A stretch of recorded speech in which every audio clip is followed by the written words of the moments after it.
Hello दोस्तों, मैं हूं आपका होस्ट और दोस्त प्रिंस सर और स्वागत करता हूं आपका 24/7 class 9th and 10th channel पे इस मैथ्स मैगी सीरीज के साथ। जी हां सर, हमें बहुत अच्छे से पता है कि अगर ढंग से बनाया जाए तो मैगी को भी बनने में 2 मिनट पड़ते हैं कम, लेकिन हम में है दम और बोर्ड एग्जाम के इंपॉर्टेंट सवालों को 2 मिनट में सॉल्व करेंगे हम। तो सवाल ऑफ द डे देखते हैं बिना टाइम वेस्ट किए हुए। आज का सवाल सर लीनियर इक्वेशन चैप्टर से एक इंपॉर्टेंट सवाल है। सवाल को पढ़ते हैं। सवाल कह रहा है कि फाइंड के if graph of following equations intersect at one point, और हमें अपने इक्वेशंस गिवन है 2x + 3y = 5, kx - 6y = 8।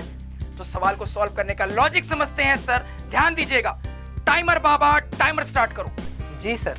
तो सवाल का सॉल्यूशन, सवाल को सॉल्व करने का लॉजिक कुछ इस प्रकार है। सबसे पहले तो ये जान लो सर कि ये जो लीनियर इक्वेशन होते हैं 2 वेरिएबल में, ये ग्राफिकली एक स्ट्रेट लाइन को रिप्रेजेंट करते हैं। यानी कि इस टाइप के जो भी इक्वेशन होते हैं सर, ax + by + c = 0 का टाइप, ये ग्राफिकली एक स्ट्रेट लाइन को रिप्रेजेंट करता है। तो आपको दिख रहा है सर, ये दोनों के दोनों इक्वेशंस इसी फॉर्मेट के हैं, यानी कि ये ग्राफिकली 2 स्ट्रेट लाइंस को रिप्रेजेंट करेंगे। तो सवाल हमसे पूछ रहा है कि बताइए के की क्या कंडीशन होगी जिसके लिए इनके द्वारा ग्राफिकली बनाए गए स्ट्रेट लाइंस एक दूसरे को एक पॉइंट पे इंटरसेक्ट करेंगे। तो अगर स्ट्रेट लाइंस एक पॉइंट पे इंटरसेक्ट करेंगे, यानी कि सर इसी बात को हम ऐसा कह सकते हैं कि ये हमें यूनिक सॉल्यूशन देगा। यानी कि यूनिक सॉल्यूशन की कंडीशन लगा देनी है। कैसे कंडीशन लगाएंगे? प्रोसीजर समझिएगा।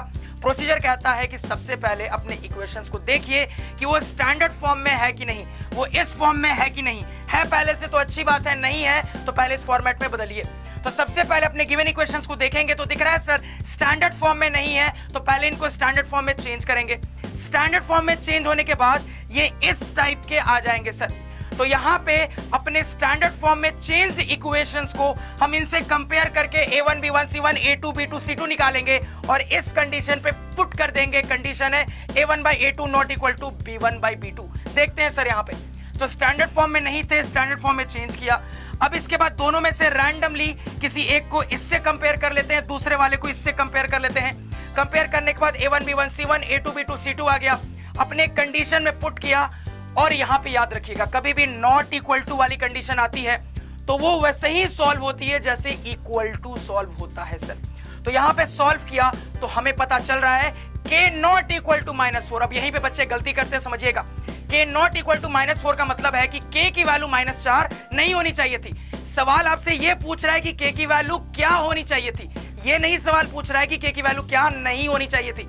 तो यहां पे आंसर क्या लिखोगे? तो कहोगे सर k -4 नहीं होना चाहिए, यानी कि -4 के अलावा कुछ भी हो सकता है। तो आप आंसर लिखोगे कि k can be any real number except -4। मिलते हैं नेक्स्ट पार्ट में।